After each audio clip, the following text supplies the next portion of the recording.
नमस्कार मित्रांनो, microbiology in Marathi या चॅनलमध्ये आपलं स्वागत आहे. या व्हिडिओमध्ये आपण जीन प्रोटीन कपल रिसेप्टर म्हणजे GPCR हा जो काही जे प्रोटीन कपल रिसेप्टर आहे तो आपण या व्हिडिओमध्ये डिस्कस करणार आहोत. तसंच त्याचे इम्पॉर्टन्स वगैरे, तसं तो कसा रन होतो, त्याचं सिग्नलिंग पाथवे कसा रन होतो, ते पूर्णपणे सगळे डिटेल आपण या व्हिडिओमध्ये डिस्कस करणार आहोत. तर चला तर मग आजचा व्हिडिओ सुरुवात करूयात. आणि हे जे GPCR हा जो टॉपिक आहे ह्याच्या मी इन डिटेल नोट्स तुम्हाला खाली डिस्क्रिप्शनमध्ये मी टेलिग्राम चॅनलची लिंक दिलेली आहे. जर इन डिटेल नोट्स पाहिजे असेल तर तुम्ही टेलिग्रामला जाऊन मायक्रोबायोलॉजी इन मराठी हे चॅनल आहे, तिथं मी ऑलरेडी हे ज्या नोट्स आहे त्या अपलोड केलेल्या आहेत, तर तुम्ही त्या नोट्स वाचू शकता. तर चला तर माझा व्हिडिओ सुरुवात करूया. तर सर्वात प्रथम gene protein couple receptor also non as a 7 transmembrane domain receptor. तर हे GPCR आहे, त्याला अजून एक नाव आहे 7 ट्रान्समेम्ब्रेन डोमेन रिसेप्टर. म्हणजे याच्यात जे काही पूर्णपणे ट्रान्समेम्ब्रेन आहे 7 ट्रान्समेम्ब्रेनने बनलेला आहे. जो काही रिसेप्टर आहे तो पूर्णपणे 7 ट्रान्समेम्ब्रेन डोमेनने बनलेला आहे. Are a superstar signalling molecule embedded in the cell membrane. आणि जे काही सिग्नलिंग मॉलिक्यूल आहे त्याच्या पूर्णपणे जे काही सेल मेम्ब्रेन आहे त्याच्यावरती एम्बेडेड आहे. They act as a cellular antennae consistently scanning the external environment for a wide range of a chemical messenger. आणि पूर्णपणे आणि ही जी काही प्रोसेस आहे ती पूर्णपणे कंटिन्युअसली चालू असते, जेणेकरून त्याच्या जे काही एक्सटर्नल एन्व्हायरमेंटमध्ये जर एखादा केमिकल मॅसेंजर किंवा केमिकल मेसेज जर येत असेल तर पूर्णपणे त्याला डिटेक्ट करण्यासाठी किंवा स्कॅनिंग करण्यासाठी हे जे काही GPCR आहे ते ॲक्ट करत असतं. Once a messenger binds to the GPCR trigger a complex symphony of the event within the cell, regulating a vast array of a physiological process. आणि ज्या वेळेस हा जो काही मॅसेज वगैरे असेल किंवा केमिकल मॅसेज वगैरे असेल, ज्या वेळेस GPCR म्हणजे जो काही जीन प्रोटीन कपल रिसेप्टरला बाइंड झाल्यानंतर एक ट्रिगर जो काही सिग्नलिंग पाथवे असेल त्याला कॉम्प्लेक्स पाथवे असेल त्याला ट्रिगर केलं जातं. आणि जेणेकरून जे काही सेल्समध्ये जे काही इव्हेंट्स वगैरे चालू होतात सिग्नलिंग पाथवे किंवा सेल्युलर रिस्पॉन्स जनरेट करण्यासाठी पूर्णपणे जो काही इव्हेंट वगैरे आहे तो चालू होतो. आणि हे जे काही दुसऱ्या अजून काही जो काही फिजिओलॉजिकल ज्या प्रोसेस असते त्या रेग्युलेट होण्यासाठी मदत होत असते. ज्यावेळेस एखादा न्यू मॅसेंजर ज्यावेळेस बाइंड होतो त्यावेळेस ही पूर्ण जे काही जीन प्रोटीन कपल रिसेप्टर आहे ही पूर्णपणे जे काही फिजिओलॉजिकल प्रोसेस वगैरे असतात ते ट्रिगर करतात. तर हे झालं त्याचं इंट्रोडक्शन. तर त्याच्या स्ट्रक्चरमध्ये काय काय आता आपण ते पाहूयात. Imagine a protein with a 7 transmembrane helix. Think the 7 times poking through a cell membrane connected by loops and flank by a N terminal end outside of the cell and a C terminal end inside. आणि हे जे काही पूर्ण जे काही transmembrane जो हेलिक आहे तो प्रोटीनने बनलेला आहे. आणि जो काही लूप्स वगैरे आहे ते कनेक्टेड आहेत. लूप्सला जे N टर्मिनल आहे त्याचे जे आउटसाईड द सेल आहे त्याला N टर्मिनल म्हटलं जातं, आणि जो इनसाईड आहे त्याला C टर्मिनल म्हटलं जातं. हे त्याचं बेसिक स्ट्रक्चर GPCRचं म्हटलं जातं. म्हणजे पूर्णपणे 7 ट्रान्समेम्ब्रेनची चेन आहे. जो आउटसाईड पार्ट आहे त्याला N टर्मिनल म्हटलं जातं आणि जो इनसाईड पार्ट आहे त्याला C टर्मिनल म्हटलं जातं. हे पूर्णपणे GPCRचं स्ट्रक्चर आहे. द एक्स्ट्रासेल्युलर डोमेन त्यालाच म्हटलं जातं N terminal. The reason act as a handshake zone of the signalling molecule like hormone, neurotransmitter आणि light or even the odorants. तर आपण कसं हँडशेक करतो तसा इव्हेंटनुसार तशा झोननुसार याचं पूर्ण रिजन आपल्याला पाहायला मिळतं एक्स्ट्रासेल्युलर डोमेनचं. जो की त्याच्यामध्ये सिग्नलिंग मॉलिक्यूल असतात, त्याच्यामध्ये हॉर्मोनसाठी न्यूरोट्रान्समिटर, लाईट वगैरे, आणि तसंच ऑर्डरंट्स वगैरे पूर्णपणे त्याच्यामध्ये जे काही एक्स्ट्रासेल्युलर डोमेनमध्ये N टर्मिनलमध्ये आपल्याला पाहायला मिळतात. आणि आपण कसं हँडशेक करतो तशा याच्यानुसार म्हणजे त्याच्या स्ट्रक्चरनुसार याचं आपल्याला डोमेनचं स्ट्रक्चर आपल्याला पाहायला मिळतं. आणि तसेच जी ट्रान्समेम्ब्रेन हेलिक्स आहे त्याच्यामध्ये this segment help to receptor अँकर itself within the cell membrane. आणि हा जो सेगमेंट आहे याच्यामध्ये जो काही सेल मेम्ब्रेन आहे तो अँकर होऊ शकेल रिसेप्टरसोबत, अशी तिची पूर्णपणे त्याची अरेंजमेंट केलेली असते. आणि जो काही मधला पार्ट आहे इंट्रासेल्युलर डोमेन त्याला C टर्मिनल म्हटलं जातं. This part interact with the G protein and other key player in the signaling pathway. आणि जो मधला जो इंट्रासेल्युलर पार्ट आहे त्याला C टर्मिनल म्हटलं जातं आणि जो इंटरॅक्ट होत असतो जीन प्रोटीनसोबत आणि वेगवेगळे सिग्नलिंग पाथ किंवा सिग्नलिंग मॉलिक्यूल इंट्रासेल्युलर डोमेनमध्ये प्रेझेंट असतात. तर हे झालं त्याचं पूर्णपणे स्ट्रक्चर. आता सिग्नलिंग पाथवे कसं रन होतो ते आपण आता पाहूयात. सगळ्यात पहिल्यांदा ligand binding. Wien the specific signal molecule ligand bind to the GPCR N terminal, it triggered a conformational changes like a handshake activity, a hidden switch. आणि ज्या वेळेस एखादा स्पेसिफिक सिग्नलिंग मॉलिक्यूल किंवा लिगॅंड हा GPCRच्या एन टर्मिनलला किंवा extra cellular जो काही टर्मिनल आहे त्याच्या वेळेस त्या तिथं बाइंड होतो. बाइंड झाल्यानंतर एक कॉन्फर्मेशनल चेंजेस होतात. पूर्णपणे जे काही सेल्युलर प्रोसेस वगैरे असेल ते ट्रिगर केलं जातं आणि जे काही आपण कसं हँडशेक करताना दोघांच्या हाते स्विच होतात तसंच ही ॲक्टिवेशन होतं आणि तसंच हे जे काही पूर्णपणे कॉन्फर्मेशनल चेंजेस आहे ते व्हायला चालू होतात. आणि पुढे जाऊन मग ज्या वेळेस लिगॅंड बाइंडिंग होतं पुढची जी स्टेप आहे G protein activation. This conformational change the activator G protein, a heteromeric protein with the 3 subunit waiting on the cytoplasmic side of the membrane. आणि ज्या वेळेस कॉन्फर्मेशनल चेंजेस व्हायला चालू होतात त्यावेळेस जीन प्रोटीन हा ॲक्टिवेट व्हायला चालू होतो. आणि जीन प्रोटीन हा हेट्रोमरिक प्रोटीन आहे म्हणजे डिफरंट त्याच्यामध्ये चेन आपल्याला पाहायला मिळतात आणि त्याच्यामध्ये 3 सब युनिट आपल्याला पाहायला मिळतात. आणि हा जो जी प्रोटीन आहे तो सायटोप्लाझमिक साईडमध्ये जे काही मेम्ब्रेन असते त्याच्या सायटोप्लाझमिक साईडमध्ये वेट करत असतो. ज्या वेळेस कॉन्फर्मेशनल चेंजेस होतील त्यावेळेस हा जी प्रोटीन ॲक्टिवेट व्हायला चालू होतो. The GPCR act like a match igniting the G protein. आणि GPCRमध्ये तो मॅचिंगसाठी आणि तसंच ॲक्टिवेट झाल्यानंतर पूर्णपणे तो सेल्युलर रिस्पॉन्स जनरेट करतो. आणि पुढचं जे काही मेन तिसरी जी स्टेप आहे त्याच्यामध्ये सब युनिट डिसोसिएशन होतं. आणि ही जी काही प्रोसेस आहे ती जी प्रोटीन आहे त्याच्या ॲक्टिवेशनवरती डिपेंड आहे. The G protein undergo a shape change causing its alpha subunit to detach from the beta and gamma subunit. आणि याच्यामध्ये काय होतं जे काही जी प्रोटीन असतो तो पूर्णपणे त्याच्यामध्ये चेंजेस व्हायला चालू होतात. त्याच्या शेपमध्ये चेंज होतो आणि तसंच त्याचे जे एक अल्फा सबयुनिट असते ते पूर्णपणे डिटॅच होतात म्हणजे ते बीटा आणि गॅमा सबयुनिटपासून वेगळे होतात alpha subunit.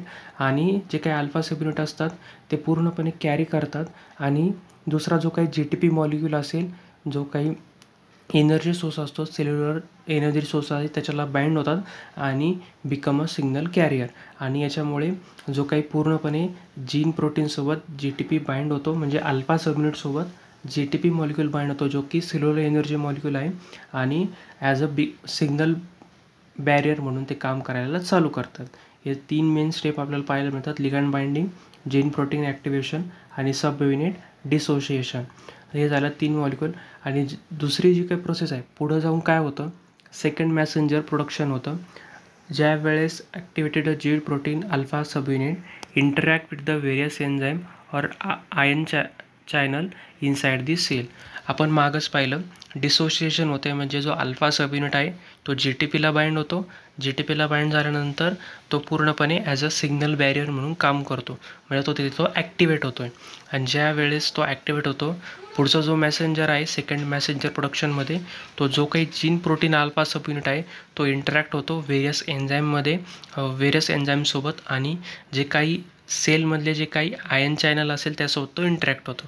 A common effect is the activation of a enzyme that produce a second messenger like a cyclic EMP or inositol किंवा ट्रायफॉस्फेट. आणि this second messenger act like a amplified the signal within the cell. आणि ज्या वेळेस पूर्णपणे activation होतं enzyme पण activate होतात आणि तसंच आयन चॅनल पण ॲक्टिवेट होतात. आणि ज्यावेळेस जो काही एन्झाईम ॲक्टिवेट झाल्यानंतर सेकंड मॅसेंजर हा जनरेट होतो आणि तिथं सायक्लिक EMP किंवा ट्रायफॉस्फेट किंवा आयनोसिटॉल हे जे काही एन्झाईम आहेत ते पूर्णपणे ॲक्टिवेट होतात. आणि हे एन्झाईम सेकंड मॅसेंजरला ॲक्टिवेट केल्यामुळे सेकंड मॅसेंजर काय करतात सिग्नलिंग मॉलिक्यूलला ॲम्प्लिफिकेशन करण्यासाठी काम करतात. जे काही सेलमध्ये जे काही सिग्नलिंग पाथवे तो ॲम्प्लिफिकेशन करण्यासाठी मदत होते. आणि सिग्नलिंग पाथवे जर जो काही सेकंड मेसेंजर प्रोडक्शन झाल्यानंतर जो काही सिग्नलिंग पाथवे ॲम्प्लिफिकेशन झालं आहे त्याच्यानंतर सेल्युलर रिस्पॉन्स जनरेट होतो. Depending on the specific GPCR and second messenger pathway activated the cell undergo variety response. आणि ज्या वेळेस पूर्णपणे ही जी काही प्रोसेस आहे ती घडल्यानंतर सेकंड मेसेंजर जनरेट झाल्यानंतर त्याचं सिग्नलिंग मॉलिक्युलचं ॲम्प्लिफिकेशन झाल्यानंतर पूर्णपणे वेगवेगळ्या रिस्पॉन्समध्ये सेल जी काय आहे ती व्हरायटी ऑफ अ सेलमध्ये रिस्पॉन्स जनरेट करत असते. त्याच्यामध्ये पहिला जो काय आहे इन्क्रीज द हार्ट रेट, त्याच्यामुळे हार्ट रेट इन्क्रीज होते. ॲड्रेनालिन बाइंडिंग टू द बेटा ॲड्रेजेनिक रिसेप्टर, याच्यामध्ये पूर्णपणे जे काय हार्ट रेट आहे ते इन्क्रीज व्हायला चालू होते. जर एक्झाम्पलचं आपण बात केलं तर जो काही ॲड्रेनल एन्झाईम आहे तो बेटा ॲल्जेरिक रिसेप्टरसोबत बाइंड होतो आणि न्यूरोट्रान्समीटर रिलीज होतात. जे काही डोपामाइन आहे binding to the dopamine receptor, जो काही डोपामाइन असतो तो डोपामाइन रिसेप्टरला बाइंड होतो. Changes in the gene expression, आणि त्या सेलमधले जे काही जीन्स वगैरे असेल त्याच्यात एक्सप्रेशनमध्ये त्याचं एक्सप्रेशन होतं, म्हणजे त्याच्यात चेंजेस वगैरे घडून येतात. आणि तसंच सेल डिव्हिजनमध्ये किंवा सेलचं डेथ वगैरे करायचं असेल, अपोप्टोसिस करायचं असेल तर त्याच्यामध्ये मदत होते.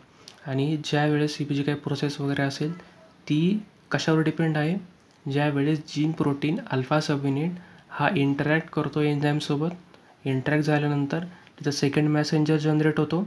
सेकंड मेसेंजर ॲम्प्लिफिकेशन होतं आणि ॲम्प्लिफिकेशन झाल्यानंतर सेल्युलर रिस्पॉन्स जनरेट व्हायला मदत होते.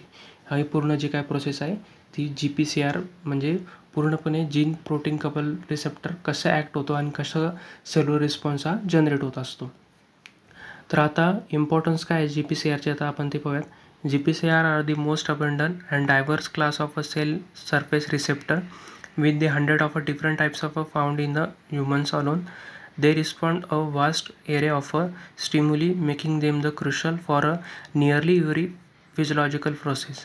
आणि जे काही GPCR आहे ते सेल जे काही सेलच्या सरफेसवरती राहत आहेत त्याच्यामुळे वेगवेगळे जे काही रोल्स वगैरे किंवा फिजिओलॉजिकल प्रोसेस वगैरे आहेत ते आपण पण मगाशीच पाहिलं की सेल डेथ वगैरे असेल, सेल डिव्हिजनमध्ये काम येतं, हार्ट रेट इन्क्रीज करण्यासाठी किंवा जे काही सेल डिफरेन्शिएशन वगैरे असेल त्याच्यामध्ये मदत होत असते.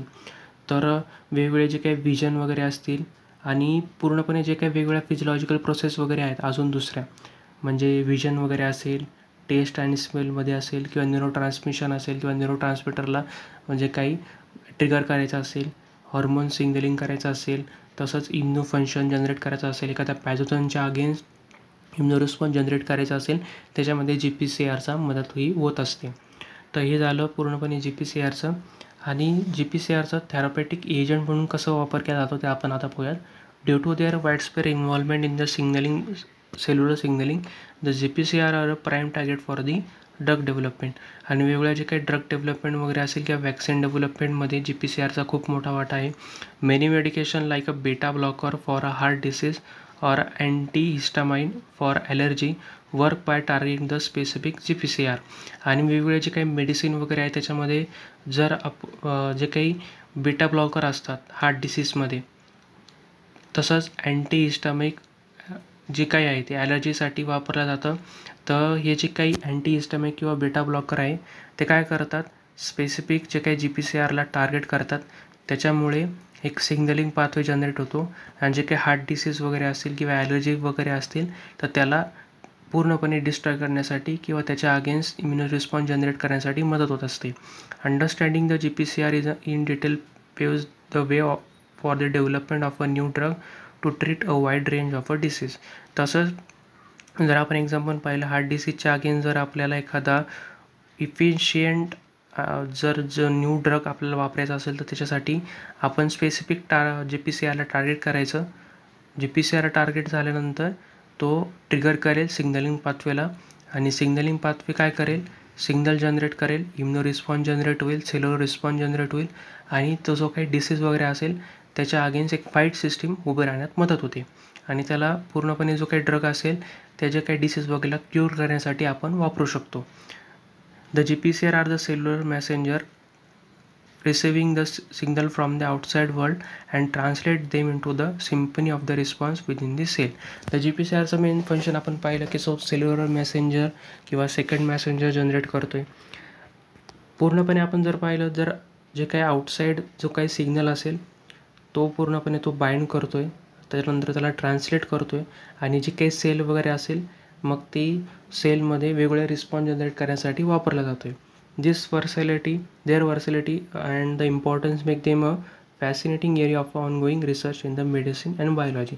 याच कारणांमुळे जो काही GPCR आहे त्याचा वेगवेगळ्या फील्डमध्ये आणि काही रिसर्च वगैरेमध्ये सुद्धा उपयोग केला जात आहे.